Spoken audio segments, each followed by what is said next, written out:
themselves. As a lot of y'all know, I have been openly transgender and gender non-binary the past 3 years, and that was one of my main reasons for taking the course FSOS for 101. And this is my final presentation on transgender parenthood. So just kind of disseminating kind of what that means, what it means to be transgender and to be a parent at the same time, and what are some general experiences and effects that we notice within this bright and beautiful community. So first, just starting off, what do we mean by transgender parenthood? And this is kind of a starting question that's very, very important for researchers, both in terms of how do we codify who is included in our studies, and also just the concept of when we're existing within our communities, how do we relate with one another? Because the concept of being transgender is a very, very broad umbrella with a lot of folks underneath it. And the concept of what constitutes parenthood is very, very broad and not nearly as static as what a lot of people, as how a lot of people think of it. And this is also particularly a difficult question because the concept of family units are usually reconceptualized by trans bodies themselves, and trans folks oftentimes purposefully and just implicitly by the very nature of their existence deconstruct expected social roles, especially in terms of how we rear our young.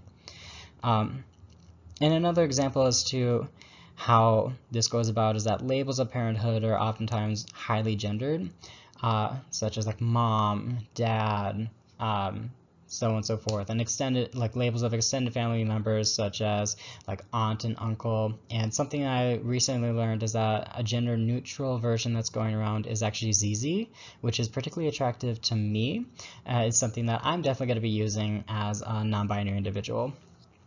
But we within the community actively reconceptualize what those labels mean. Like, what does it mean to be a mother? What does motherhood mean? Disentangling from femininity inherently, disentangling fatherhood from masculinity inherently, and just completely changing the game on it. And that's work that I'm very proud to be trying to uphold to. So what are some general experiences that we can expect from trans parents? There are a lot of ups and downs to it. And I want to be clear that a lot of the negative aspects of trans narratives, especially as it relates to family structures and parenthood, are not the fault of the trans individuals themselves, but are usually products of very unforgiving, very unaccommodating social institutions and social mindsets that we have. So it's mostly caused by very oppressive external forces. There are a lot of difficulties appealing to medical and legal institutions, especially for protection of our rights to be parents, and a lot of difficulty getting support for being parents from these institutions. As well as just generally, trans narratives are oftentimes marked by a lot of identity crises. There's a lot of difficulty consolidating identity and descriptors of identity, and like what gender labels mean to individuals, how this impacts one's ability to interact with other folks. And I do also want to point out, I'm also going to be little bit of a spoiler alert, ending on a positive note, but one thing I really want to point out is that a lot of this information is very, very heavy and can be kind of a downer sometimes. But I want to point out that there are some awesome things about being trans, that authenticity is key to these family structures, and there's some of the best places where we learn community resilience and where we also see very, very important models for social progress, especially in terms of how we think cohabitation needs to go down or how cohabitation generally does go down.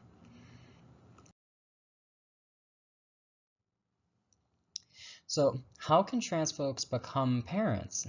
And what are some fertility considerations around that? So first we can have a conversation in terms of what does transitioning mean, because that means something very, very different to many, many different people. But for individuals who have medical interventions that are necessary to achieve their desired gender presentation, transitioning can impact fertility, such as HRT, which is hormone replacement therapy, or GCS, which is gender confirmation surgery, which has previously been referred to as sex reassignment surgery, or sex change operations, which we don't refer to it as the latter two anymore, at least not within the trans community from what I've heard. The general terminology that one should use would be gender confirmation surgery. But these can radically impact one's capacity to be a biological parent themselves. So that is a consideration that one has to be prepared to have. And there is a particularly fascinating study by Chang et al. From 2018 that revolved around trans youth and their attitudes around fertility and parenthood. So this study was an online study for transgender nonconforming youth ages 14 to 17, and it found that 70.5% of respondents were interested in adoption as their preferred means of becoming a parent, and only 35.9% were interested in being biological parents themselves. And that was actually really, really shocking to me to see that. But one thing that I also want to highlight is that very, very few of the respondents, only 20.5%, had discussions with their providers about general fertility, and only 13.5% of respondents discussed the effects of HRT on fertility specifically. And that was a little bit disheartening for me to see. And I also want to point out that that is not at all the fault of the participants themselves, but that is an indictment against our healthcare system to demonstrate places where we need to be doing better. That if we're going to help people attain their most authentic selves, we also have to help prepare them for the specific struggles and considerations that go along with that. The study authors also wanted to point out that even though 14 to 17 is an incredibly young age for people to be thinking about being parents, they specifically wanted to focus on this age group because this is when a lot of people start to transition. And this is also when people this is when people will feel the greatest effects of HRT or FGCS or anything like that. If GCS is legal for minors to obtain in your specific areas. But even just with HRT, like if the younger that individuals start going on hormone replacement therapy, then the greater the impacts will be, but that also means that the greater likelihood that one might be rendered infertile. So this is absolutely one of the most important places where we need to be looking at this, when people are starting to make their transition journeys and starting to understand themselves and the courses of their future lives. But aside from that, there are many ways that individuals can still have children as trans folks. So there's gamete freezing, which is probably one of the most common ways that I know of that a lot of people in the trans community to go through.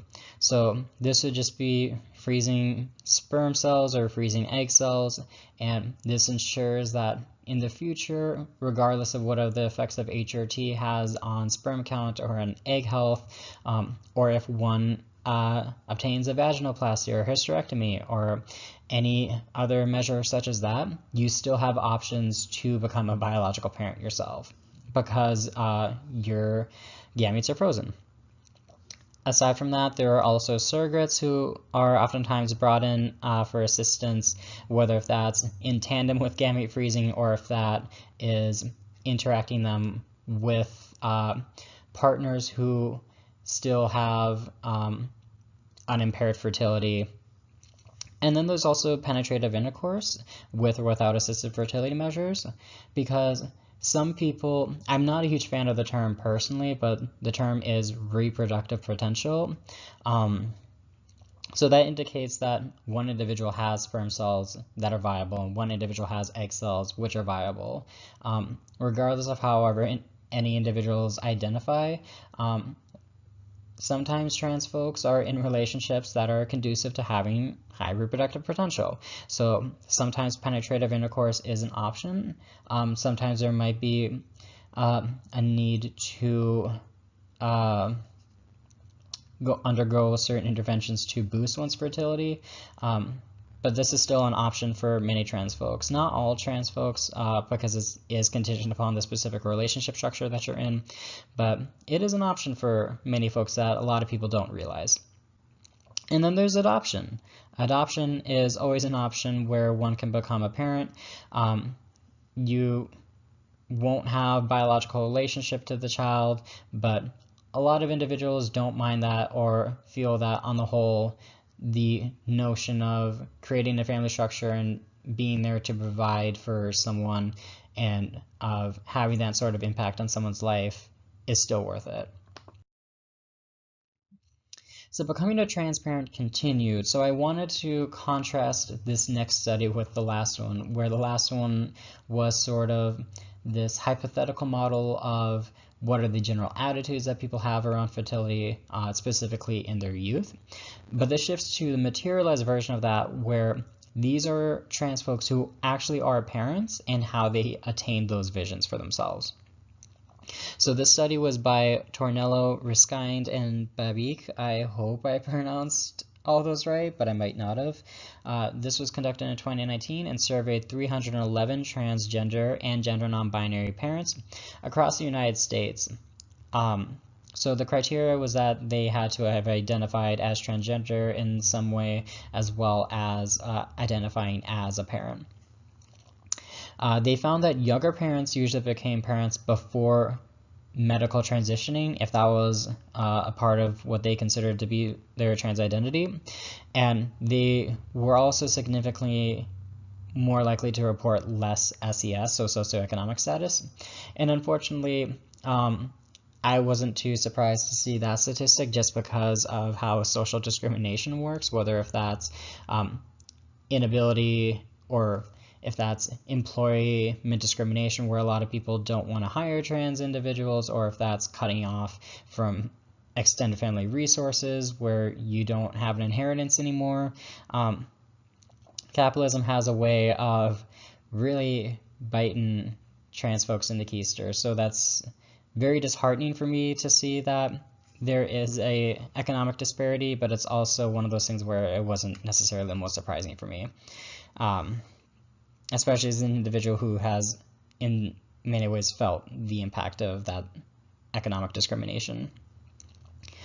So within the meat and potatoes of the study itself, the main way that a lot of trans parents, at least within this study, reported being like having a relationship with a child, they reported 60% reported being a biological parent to one or more of their children, while 23% had their partner being a biological parent, even if they were not, and the 30% were the biological parents themselves, with or without a co-biological partner in the picture, or without their partner being the biological parent, and only 5% were adoptive or foster parents.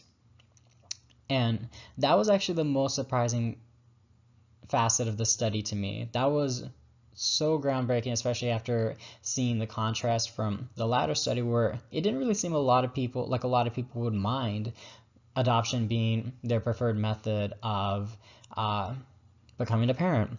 But then when we see the materialized results, it actually appears that a lot of people do go through it in very biological ways, or at least in ways that give them a little bit closer of a genetic tie to their offspring or to their children.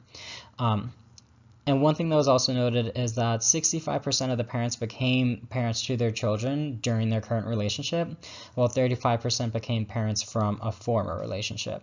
So that was also a little bit of background knowledge that I felt was relevant that might help provide a little bit of insight to where these statistics are coming from. So how does transitioning impact parenting itself? I want to make it very, very clear that transitioning does not in any way, shape, or form impair one's ability to be a quote-unquote good parent. And from all of my knowledge within the trans community, not just from my personal experience, but also just like within literature reviews, within all my research within the trans community, like there has never really been anything that indicates otherwise, that would indicate that being trans has any impact on one's capacity to provide a warm, welcoming, and well-resourced environment for offspring, for children to be reared in. Now, one thing that we have to recognize is that it does make it more difficult, but that's not the fault of the trans individual themselves. That is a product of external oppressive forces and social discrimination. That is a social ailment, not an ailment of the individual and their capacity to provide. And one thing that I thought would be particularly enlightening for us to view in this topic would be being openly trans before becoming a parent versus after becoming a parent and then becoming openly trans. There was a Canadian study of 24 transgender parents by Petit, Julian, and Chamberlain in 2018 that found and the methodologies of this is that they interviewed these folks through like semi-structured interviews, and they analyzed the results of those interviews through a life course perspective, as they labeled it. And they separated the participants into two categories of pre-transition parents and then post-transition parents in terms of like when they became parents themselves. So like the pre-transition parents were individuals who had either not come out or had not undergone any sort of transition measures, however they define that, before becoming a parent, while post-transition parents went into the context of a family unit being openly trans. They were openly trans to their children from the get-go, while pre-transition parents had already developed those relationships, created that context and environment for them, and then later on down the line came out about their identity. So they found that there were some similarities, but also some stark differences between these two groups of individuals. Pre-transition parents had more difficulty with ongoing identity ambiguity and consolidation, as well as like a lot of them had a lot of internalized unacceptance around their identity that they were still working through. While post-transition parents didn't necessarily, it's not to say that those necessarily went away, but it wasn't as prevalent of an issue. But they certainly had a much more difficult time appealing to institutions for support. And when I say institutions, I'm talking about the healthcare industry, appealing to schools to help the parents either through their transition experience themselves or to provide support for teaching their children, education, ethics, values, all that kind of stuff. They experience a lot of discrimination from those institutions and many others. But both groups suffered from extreme social invisibility, family tensions, and lack of acknowledgement or accommodation for their identities.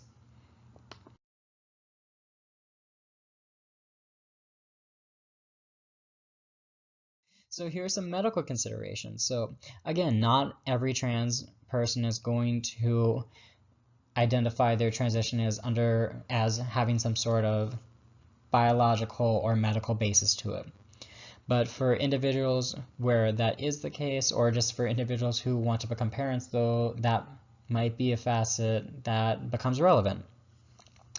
Because there was this one study that I found that it was conducted by Charter, Usher, Pears, and Robinson in 2018, and it studied 25 trans men ages 25 through 46. All these participants were biologically fathers themselves. They had all become impregnated and then carried the child to term and are now happy, healthy fathers living their best life. But it was kind of studying their process through becoming parents themselves.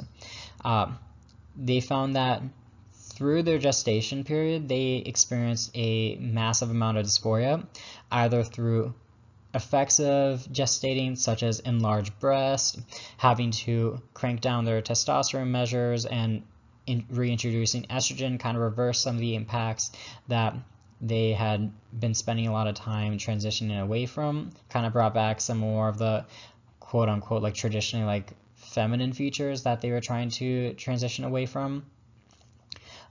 As well as the gestation itself, having an enlarged stomach was very dysphoria provoking for a lot of the participants because of the notion of pregnancy and gestation being associated with motherliness and with therefore by extension femininity, was something that a lot of these fathers had difficulty with.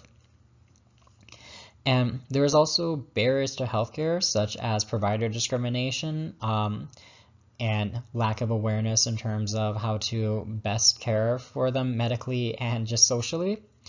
And they also experienced, this was a much broader issue that is very telling of how we as a society conceptualize of gender and gender roles, but they experienced alienation from the concept of parenthood because it has a very specific, a very cis heteronormative mold that all these fathers just really didn't feel that they were able to fit.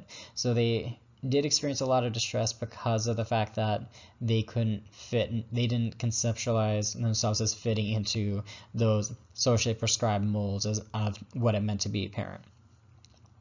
And this is often a general theme across trans narratives, with unique intersections for every story, of course, whether that's within the gender diverse community, such as we can see how this could easily, on the inverse, be very dysphoria provoking for trans women or for trans femme folks who would want to gestate, who have the desire to become pregnant, but unfortunately are not able to physically because they do not have a uterus.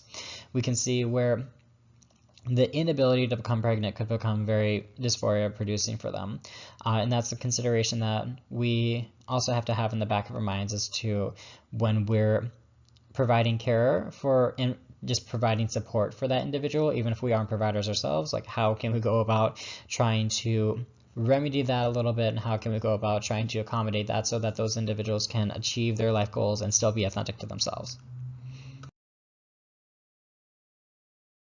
Legal considerations. So we do live in a very, very violent legal institution. It's particularly unforgiving of trans and gender non-conforming folks. There's a lot of violence that we experience, whether if that's through how we're documented. One thing that we have to think about is how are trans parents documented, such as in relationship to the child. So for example, if you were to call a trans woman, like when referring to her parental status, you should refer to a trans woman as a mother. Do not refer to her as the father, because that would be hella transphobic. But legal disparities are oftentimes, if someone hasn't had the privilege or the time or the desire to change their gender markers or their gender labels on like birth certificates or driver's license or anything, those are going to be stark contrast, especially in terms of medically, how it goes on medical records. How a trans person gets documented can oftentimes be very, very violent, or be very, what's the word I'm looking for? Be very, oh, I had the word in my mind and then it slipped away. It can be very denigrating, or very, it can reduce the delegitimizing. It can be very delegitimizing towards the experiences of trans folks themselves. There's also custody disputes, which unfortunately one of my friends who is trans and also a parent is undergoing. So custody of children becomes a very big issue, especially if someone is in a relationship and then becomes trans and their partner isn't very supportive of them. This is oftentimes a very huge aspect of that fallout. And there's a lot to unpack with this specific narrative, such as the association that a lot of people, the very, very toxic association that people have towards transness and mental health. A lot of people, a lot of very salty ex-partners oftentimes use this as a custody point to try and say, hey, this person is trans, look, they're not right in the head, like they're not capable of becoming a good parent, so you should give full custody of the child to me. So if that's ever the case, then they should definitely listen to this PowerPoint and understand why that's complete BS. But unfortunately, sometimes that does get taken seriously, on top of that just being very hurtful and very traumatizing itself, and just being very generally messed up. Sometimes it gets taken seriously, and trans parents have and most likely still will continue to get children taken away from them because of very, very toxic social mindsets that we have. And then, of course, this is not nearly exhaustive. This cannot encapture all the different ways in which we experience systemic and legal disparities, but this is just a few. These are just a few of the examples that are most relevant when it comes to parenthood. So what are some of the effects of barriers and discrimination? As you can imagine, pretty bleak. And I've been alluding to a lot of them throughout this entire presentation. They are by far too numerous to list exhaustively, but one really great example that I found in my research for this presentation was access to SRH, which is sexual reproductive healthcare, such as like the clinics and screenings of Planned Parenthood services that are offered at like Planned Parenthood, Family Tree Clinic, et cetera, et cetera. Trans folks, even though these are some of the most important resources that we're going to have, this is where a lot of our transition materials are going to come from, or at least where a lot of our support networks and access to resources come from, we oftentimes experience a great deal of barrier to accessing these clinics and screenings for a variety of different reasons that I'll explain in just a little bit. But another really big barrier and discriminatory effect, specifically within family structures, is how we oftentimes experience familiar isolation, whether that's through extended family, or just feeling isolated from the concept of like parenthood, or from legitimate, quote unquote, like legitimate family structures, whatever that feels like, and lack of support. Because sometimes your kids will have to grow up without grandkids, even if your parents are still alive, and that's very, very unfortunate. It can be very, very hurtful. The negative stereotypes, such as accusations of mental health afflictions, especially how it relates to one's ability to parent, as I kind of brought up in the custody dispute section in the last slide, is a really, really common argument that a lot of people use to just try to strip trans people of rights in general. And we really need to do much better work of trying to actively combat that sort of mentality. But I also want to bring up this other study specific about SRH done by Porsche, Dayananda and Dean in 2016, which found through analyzing 113 anonymous surveys of transgender identified New Yorkers and their experience and their thoughts on how they have access or have accessed Planned Parenthood specifically. This study found that many of the participants, about 74% of them to be exact, had to delay or avoid access to healthcare, mostly because of cost, within that last year. And that was very, very, again, one of those things where very disheartening for me to see, especially as a trans individual. I want to see individuals within my community be able to prosper, to be able to stay happy and healthy, and when I see statistics like that, it can strip away a lot of that hope sometimes. It wasn't just cost, though. There were other factors that impacted that healthcare disparities, such as misgendering within the facilities, a previous history of rude staff, insurance disparities, especially if it was caused by inconsistency within gender documentation, such as insurance had them listed as like a male, but their documentation through the healthcare centers said that they were female, so the insurance is now refusing to provide coverage for them. BS like that. Lack of provider knowledge, then that can look like doctors just generally don't know the culturally accepted ways that would make trans folks feel safe within their offices, within their settings and everything, or also they just don't know how to treat trans patients, if they don't know how to like prescribe HRT, or if they don't have knowledge about certain procedures or certain happenings or processes that a lot of people have to go through in order to transition successfully. which, in my opinion, if you're working for Planned Parenthood or any sort of sexual reproductive healthcare center or any sort of family practice, that is not acceptable to not have that sort of information. But that's also my opinion, but I also feel like a lot of people would also probably hold that too.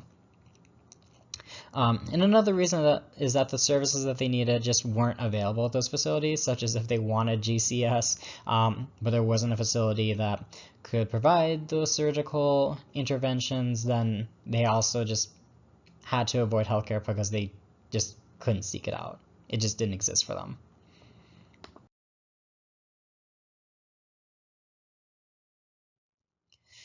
Now, here are some general limitations of the research. Now, I think it's so awesome and so amazing that we are pioneering this research and these studies, and it's really, really great, but there's still so much that we have to unpack with the science that does exist.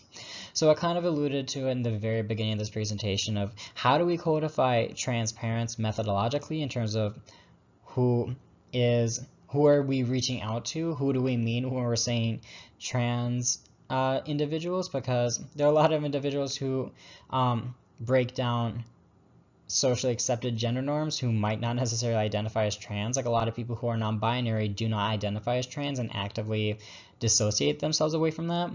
And there are a lot of non-binary individuals who actively claim the label of transgender, such as myself, and that's all contingent upon how we codify our experiences within our understandings of what these, and our interpretations of what these labels mean.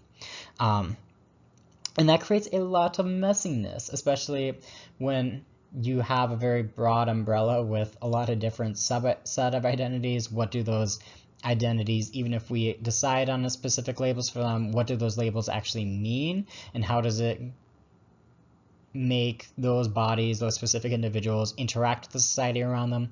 Those are all very, very murky subjects that are not easily categorizable and not easily condensed within scientific research.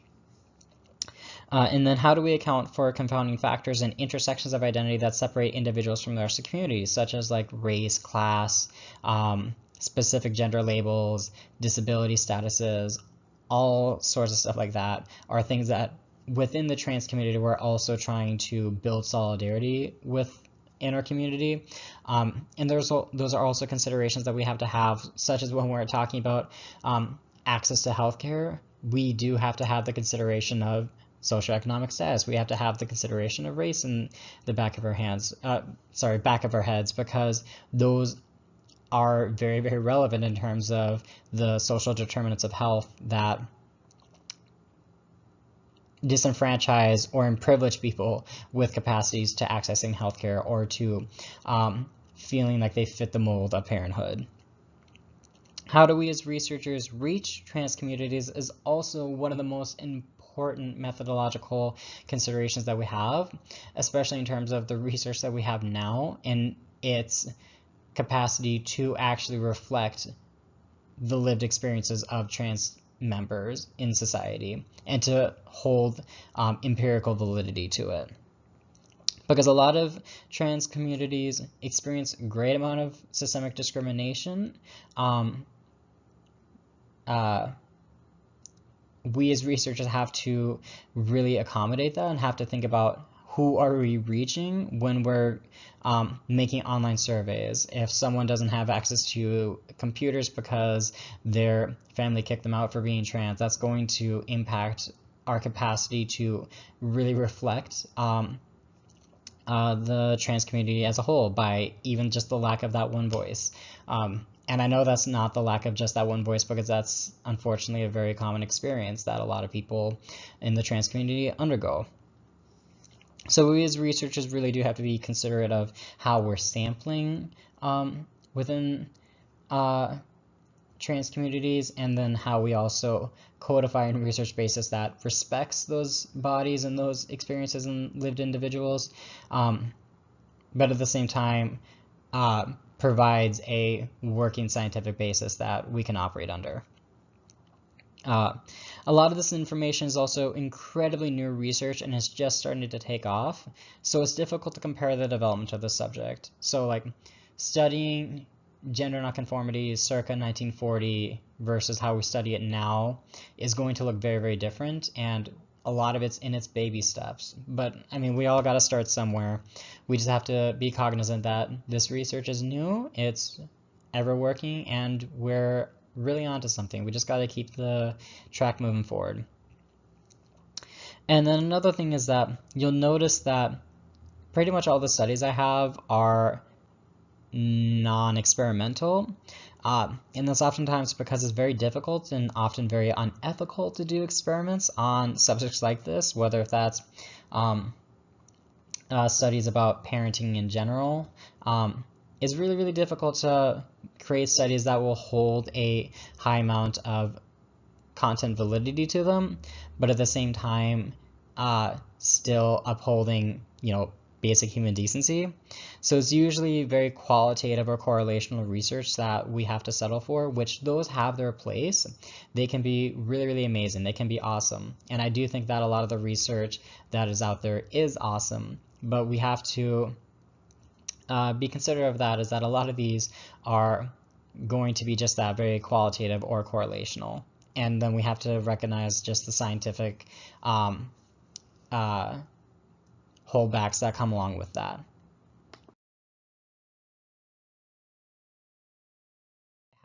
I do want to end it on a positive note, but being transgender is marked by massive amounts of external and internal adversities, much of which goes very underserved and undersupported.